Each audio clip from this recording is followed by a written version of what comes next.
शुभ सकाळ सांग मैंने केमी अच्छा तो सांग मैंने मोर सकाळ कम सर जाइला मोर तापर मु पिठा मटर आलू तरकारी करदे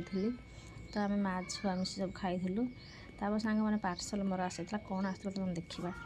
तो फास्ट अटा हलदी गुंड तापर सांग मैंने लुण आसाला जीरा तेल सरष तेल एटा हमर सुजी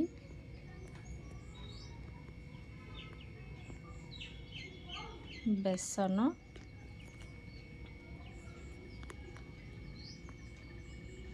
सोयाबीन तो सांग मैंने तो सोयाबीन मत बहुत पसंद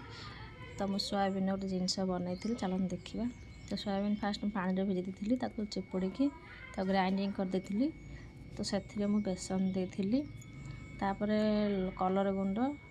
जीरा गुंड धनिया गुंड लुण हलदी एमती पकईकी चकुट देती एमती मो सांग मैंने गोल करदे पूरा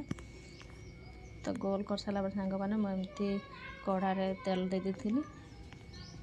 तो जो गोल कर रखी से सोयाबीन की मुझे छाणी दी गोटे गोटे कर छाणी दी सांग मैंने तो गोटे पट हो गला आउ गोटे पट एमती उल्टे देवे तो सांग मैंने देख छाणी सारापर के सुंदर देखा कलरटा पूरा सोयाबीन तो मुझे छाणी दे गोटे प्लेट को काढ़ी दी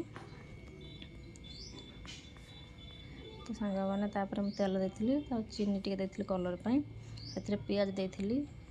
तो आलू भाजिक सांग मैंने रखी फास्ट तो तापर मुझे जो मैंने छाणी रखी से एमती कंटा चामच एमती फुट टिके करदे कारण तेल मैंने लुण तेल जीव बोली मसला जीव बोली भितर को तापर सांग मैंने जो मसला बाटी रखी दे देती तापर धनिया पाउडर जीरा पाउडर गरम मसला हलदी गुंड कस्तूरी मेथी पत्र लुण सब दे देती मसला तो ताको मु भलसे पूरा सांग मैंने कषि देती मसलाटा को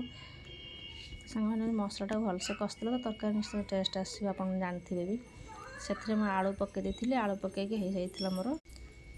तापर सांग मैंने एमती कषि दे सारा मसला हो मसला कषाई तापर पानी दे देती तापर सांग पानी जो फुटिला जो गोटे गोटे करके से जो रखी छाणी सोयाबीन ताकू गोटे गोटे दे देती तो सांग मैंने मोर रेसिपीटा केमती लगला आप निश्चित मतलब कमेंट निश्चित जनइबे तो तरकारी हो सारापर मुझे दे दी आम धनिया पत्र किसी दे दी रही सांग मैंने जय जगन्नाथ।